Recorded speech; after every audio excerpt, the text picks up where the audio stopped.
Hey baby, and welcome back everyone. Welcome back to Primus Modsauce. How you doing? So, guys, in the last episode, we were messing around with these Ender IO machines, and I want to show you what I have learned. Apparently, we could take a peek into these guys. You can add these things called capacitors, which, if I hold shift on them, they increase energy and storage range of machines. So what I've been doing is making these double layer capacitors. There's actually several layers of these guys, so let's take a look at them. The very basic one is called a basic one. Duh. Then there is the double layer capacitor. If we look at the recipe for that, it takes two capacitors, something called electrical steel. Let's actually, you know what I hate about NEI is the very first recipe for any sort of block or ingot is the worst. Of course I know I could turn a block into 9 ingots. Why are you telling me this? This should be what shows up first. Just being picky, but that seems to make sense to me. This is what everybody wants to see.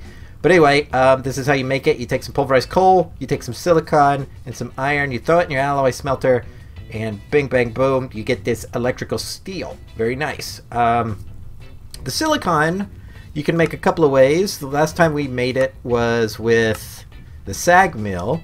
Yeah, and we put sand in there and you get a 10% chance. One thing I noticed is here on the side of the sag mill, if you hold shift down on this, you can add, like, I don't know what to call this, but you can add something that boosts the output. So if I put flint here, I will get a much better chance of getting this silicon. So that's what I've been doing. Over here, I've set up a separate sag mill from my ore duplication over here. And I have thrown a bunch of flint in here, and it seems to work pretty good. I've got myself a ton of silicon here, and I've been making myself some double layer capacitors, and I put them in all the machines, and now they run really quickly. As you can see, they're plowing through stuff, and look at this. Oh, isn't that beautiful? I'm going to have to make this chest even bigger, which I think I'll go ahead and do right now. How many do I need? 8. Plus 1 iron should make that a gold chest. Oh, I've got to re-equip my bauble here. There we go. There we go. Nice and speedy again.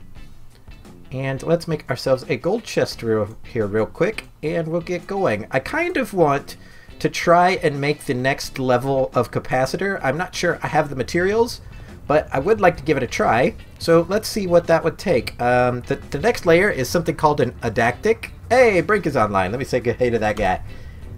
Hi. He's probably like, why are you so happy? Yeah, all right. What were we doing? I already forget. We were looking at the octadic capacitor. If we hold shift on it, it's the next level up.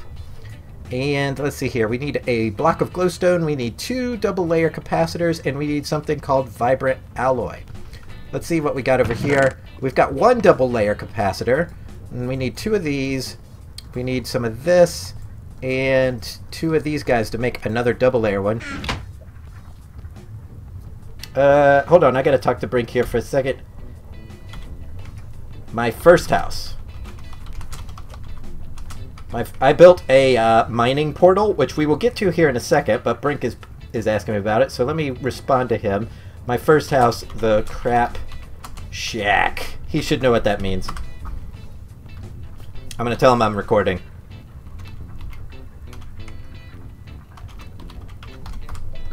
There we go. He's now informed that I'm recording. We've got tons more room here. And we need to grab this energetic alloy because we will be using it here in a second.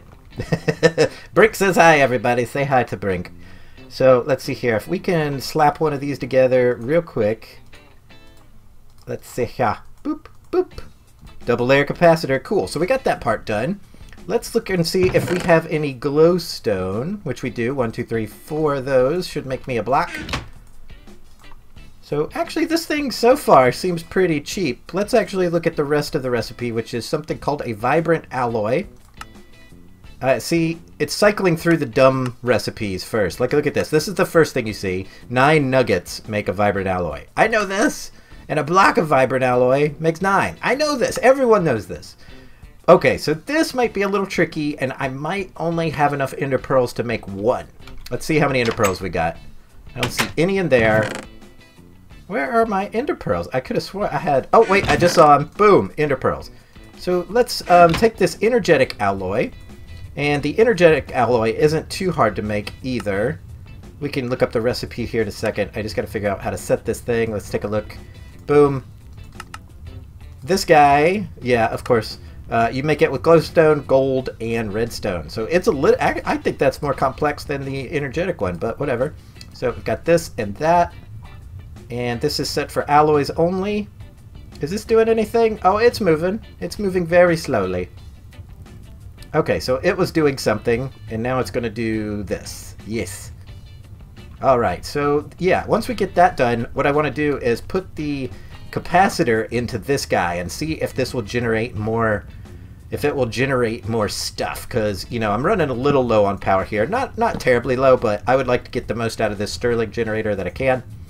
Okay, I think it's done for the most part. Here's one energetic. Oh, this is a vibrant alloy. Very cool. And two. Awesome. Let's see if we can make this bad boy. So let's see here. Two of these. Can I just click in? All right, there we go. So let's see what that does to our Stirling generator. Man, we're going to have the most pimpiness. Okay, I'll show you here real quick. Without the double layer capacitor, it burns 2 times. I don't know 2 times what. I have no idea. It generates 20 RF per tick, but when I put it back in, it doubles basically, and this improves by like 50%, I guess. I don't know. And let's see what this big boy does. Boom! 80 RF per tick, and the burn rate stays the same. But 80 RF per tick is double 40. So we are definitely, we're doing it to it. We're making it happen. Very cool. So guys, I don't have a new rule for us this episode. Maybe it will be a long-going thing, but we don't have any new rules. But one thing I wanted to show you here real quick. I have been farming 2 crops like crazy. I've been farming coffee and tea. I think these are really cool. Like, we'll just take a look at them real quick. These are pretty simple to farm. And once you get a few coffee beans, you can turn them back into seeds by doing this. But then what you can do is then smelt the coffee seeds and make yourself a cup of coffee. I think that's pretty fun. So let's grab a few here. And let's also pick up some of these tea leaves. These tea leaves I grew specifically for Chillum, because he's British and those guys, they like their tea. And I can't blame them. Tea's delicious. So what you can do with the tea and the coffee, it's like we've got the American style and then the British style right next to each other. So you throw these in your old smelter-rooney, and look at this. It'll turn it into coffee. I don't know what it's being held in. You know, like, I don't know how it makes a cup for it, but look at this. You put that in there, smelting it, and we'll see our coffee here in a second. It looks like this. But let's hit U on this.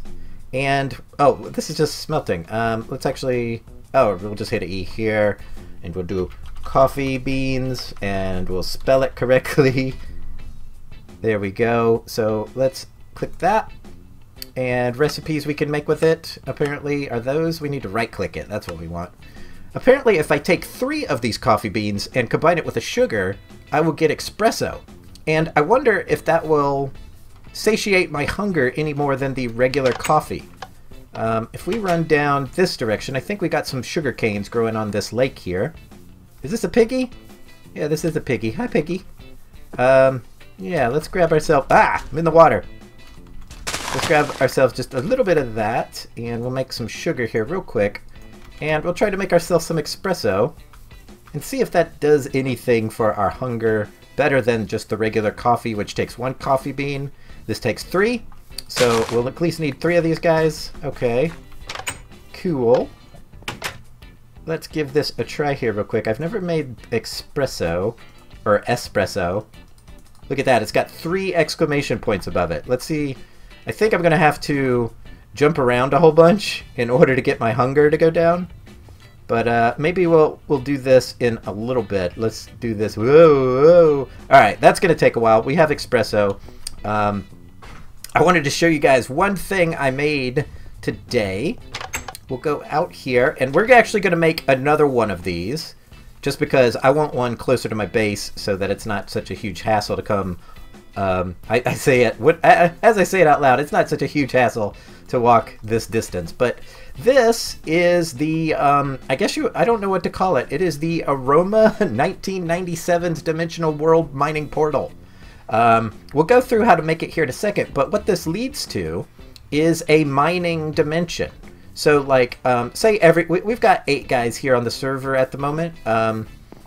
Say all 8 of us have a quarry. This landscape is going to get pretty pockmarked pretty quickly. So I guess the mod author thought it would be a good idea to create this portal. Let's see if we can go through it here. I'm holding down shift. You have to like sneak to go through it.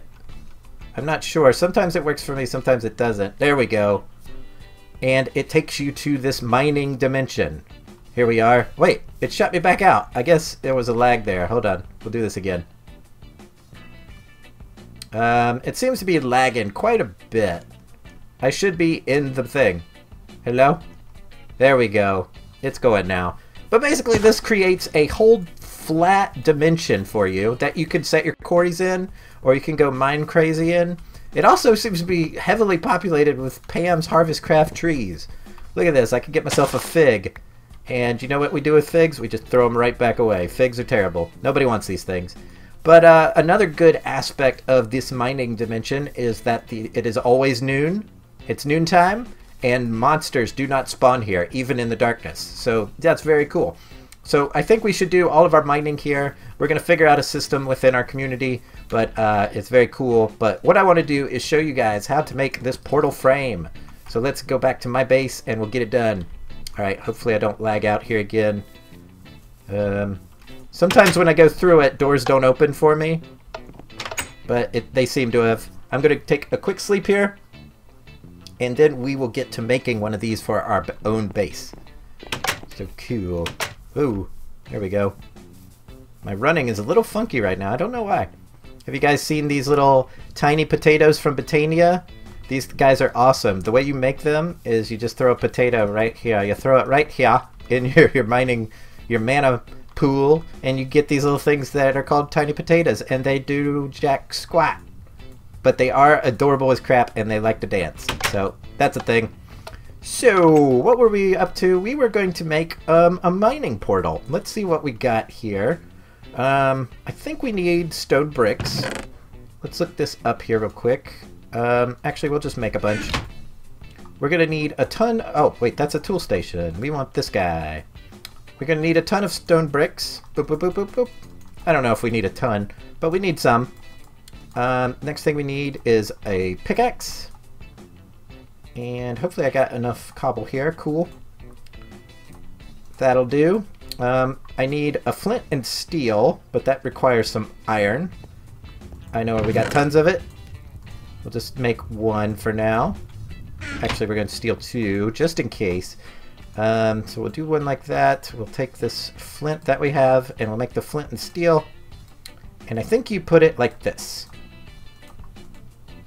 Let's see, 2 stones on the side like that, and you get this thing called a mining multi-tool.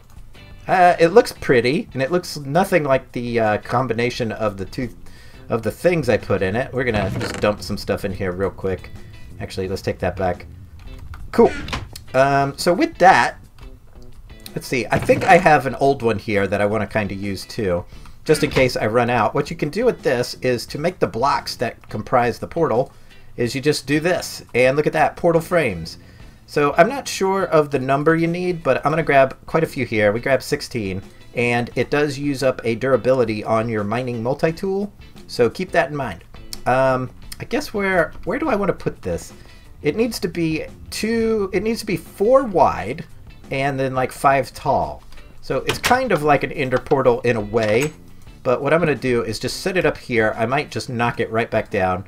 And hopefully, I think, you know, you're allowed to have multiples of these. Hopefully I'm not causing trouble here on the old server, but who knows. So 1, 2, is that right? 3, and then we need to go up 1, 2, and then you go across like this, right? I think I got that right. It looks correct. And then you just, you hit it with your multi-tool, boom. There you go. To go through the portal, you have to sneak in. Now we've got our own portal to the mining age. We might just knock this down again. I've never even tried. Let's see what happens. Yeah, it just breaks. Okay. So there you go. We're actually probably going to tear this thing down, and we're going to build it somewhere more strategic than right here in our backyard.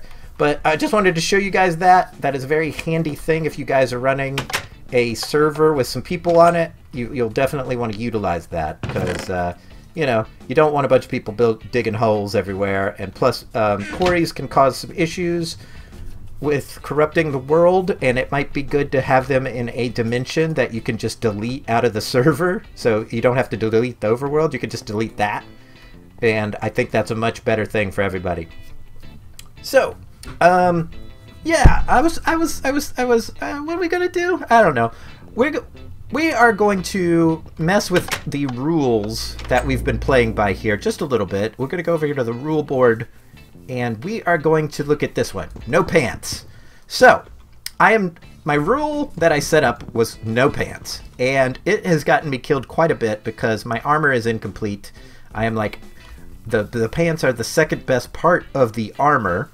But I think there's some things we could do to get around it just a little bit, because technically I said pants. There's a thing that actually goes in the pants slot that isn't pants. So let's look that up here real quick. Let's see here. It's called like wings or something. It is, I think it's in Tinker's Construct. I don't see it. Am I blind? Here's a glider wing. That's a glider. Oh, here it is. Traveler's Wings. Apparently, these give you the ability of high jump, and they give you protection at 8%. So that'll at least afford me something. And guess what, folks? They're not pants, they're wings. I could totally wear these. So let's see what it takes to make one of these. Oh, shoot. We need an ender pearl. And I totally just used my ender pearl on, what did we use it on? On that thingy-bopper. Let's look around and see if we have an ender pearl. I may have to borrow an ender pearl from somebody. I hate to do this, but I think I know exactly who I'm going to try and borrow an ender pearl from. This morning, when I logged in, my base here was... it had so many damn slimes in it that it killed me like 100 times. So what I'm going to do is look through this guy's chest here, and of course he doesn't have an ender pearl. You got an ender pearl, buddy? Of course he doesn't. Alright, I can't even steal an ender pearl from this guy to get back at him. But I shouldn't be stealing anyway. Is there any ender pearls in here? Nope. Well, anyway. I guess we'll do this in the next episode, unless Brink has an ender pearl. But I don't want to bug him. This episode's already kind of running long, and my last episode ran way too long. So I think we're gonna quit it here. And the next episode, we are gonna make ourselves some Traveler's Wings, and they are gonna be delightful. And we might actually look at the other Tinker's Construct armor too. There's some funky stuff in that mod that we definitely want to check out. So guys, as always, I want to thank each and every one of you for watching. If you enjoyed the episode, give it a big old thumbs up. And until next time. Wait, what? We'll see you all real soon. Bye, guys!